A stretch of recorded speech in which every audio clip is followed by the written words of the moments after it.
আবারও চলে গিয়েছিলাম রাজীব গান্ধী ইন্টারন্যাশনাল হসপিটালে। ওই কিছু রিপোর্ট করা বাকি ছিল, আর আগের দিনের রিপোর্টগুলো দেখাতে হবে ডক্টরকে, সেই জন্যই। আর এখানে না হাতে কোনো রিপোর্ট দেয় না, হোয়াটসঅ্যাপে পাঠিয়ে দেয়। আর ডক্টর ওই পেশেন্ট কার্ডের ওপর যে স্ক্যানারটা রয়েছে সেটা স্ক্যান করলেই সমস্ত রিপোর্ট দেখে নিতে পারে।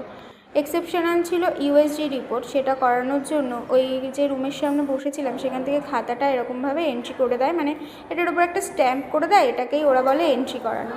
তারপরে গিয়ে ইউএসজি রুমের সামনে এরকমভাবে বসে থাকতে হয়। আর আমি না বসে বসে বোর হচ্ছিলাম, সবাইকে দেখছিলাম। ওখানে যে পেশেন্ট তাকেই নিজের কাজ নিজেকে সমস্তটা করতে হবে, বাড়ির লোক গিয়ে শুধু দূর থেকে বসে থেকেই দেখবে, অন্য কোনো কিছু বাড়ির লোক করতে পারবে না। যদি খুব বেশি কেউ অসুস্থ থাকে তার সাথেই শুধু বাড়ির লোক অ্যালাউ রয়েছে, নইলে বাড়ির লোককে দূরেই থাকতে হবে, পেশেন্ট নিজের কাজ নিজেই করবে। এটাই হচ্ছে এই হসপিটালের নিয়ম। আর এই হসপিটালটা না ভীষণ পরিষ্কার পরিচ্ছন্ন, দেখো কত সুন্দর লাগছে বাইরেটা, ভীষণ পরিষ্কার, কোথাও কোনো নোংরা নেই। আর আগের দিনের খারাপ এক্সপিরিয়েন্সটা আজ বদলে গিয়েছিল, কারণ এই লেডি ডক্টর হিন্দিতেই কথা বলছিলেন।